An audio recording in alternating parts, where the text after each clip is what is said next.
प्रिय मित्रों, हम आज इस संसार में रहते हैं। यह संसार आज विभिन्न प्रकार के चुनौतियों से गुजर रहा है। नित्य प्रति लोगों के द्वारा ऐसे व्यवहार किए जा रहे हैं जिसकी कोई उम्मीद, कोई प्रत्याशा मानवता में नहीं हो सकता। परंतु आज विपरीत परिस्थितियों के कारण मनुष्य के द्वारा ऐसे कृत्य किए जा रहे हैं जिसकी कल्पना करने से ही मन कांप उठता है, दर्द से भर जाता है और बेहद पीड़ा होती है कि आज मानवता को क्या हो गया है। संबंध टूट रहे हैं। आज जो मानव मूल्य हैं वे समाप्त हो चुके हैं। बाप के द्वारा पुत्र पुत्रियों के साथ जो व्यवहार होता है उसकी कल्पना नहीं की जा सकती।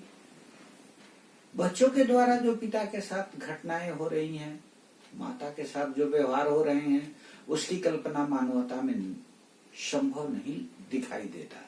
परंतु ये सारी चीजें हो रही हैं, यह हमारे मन को अत्यंत विचलित करती हैं, करुणामय करती हैं और साथ ही साथ सोचने के लिए विवश करती हैं कि हमें करना क्या चाहिए। इससे बचने का एक कदम बहुत मूल्यवान है और वह किसके द्वारा होना है? वह प्रत्येक व्यक्ति के द्वारा होना है। जब तक प्रत्येक व्यक्ति के जीवन में इस तरह के बदलाव नहीं होंगे, उसके सोच में बदलाव नहीं आएगा, तब तक इन सारी समस्याओं में बदलाव होना अत्यंत कठिन है।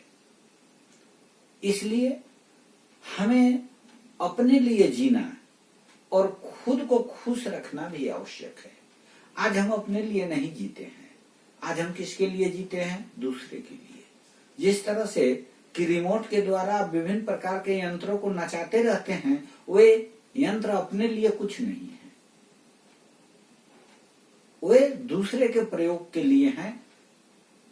रिमोट की बटन जहां चिपी जाएगी उस दिशा में वे दौड़ पड़ेंगे और जहां छोड़ना होगा वहां गिर जाएंगे। कोसों दूर बैठा व्यक्ति के हाथ में रिमोट है, उन यंत्रों का कोई मूल्य नहीं। ठीक आज उसी तरह से मनुष्य का हाल हो गया है। मनुष्य का मन मस्तिष्क अपने पास नहीं है। वह दूसरे के कहने से नाचता है, दूसरे के कहने से करता है और अपने लिए कुछ नहीं। इसलिए उसका अपना जीवन निरर्थक हो गया है और वह दूसरे के लिए जी रहा है, दूसरे के लिए मर रहा है।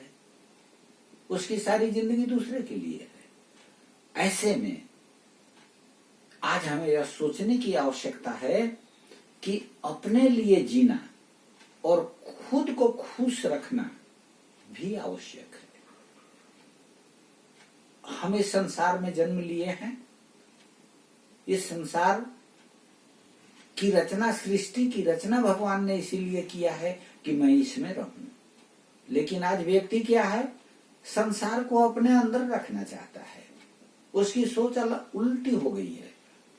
हमें अपने में संसार को रखने की आवश्यकता नहीं है। हमें संसार में रहकर, संसार में भगवान ने जो सुंदर संसाधन दिए हैं उनका उपयोग कर अपने लिए जीना और खुद को खुश रखना अत्यंत आवश्यक है।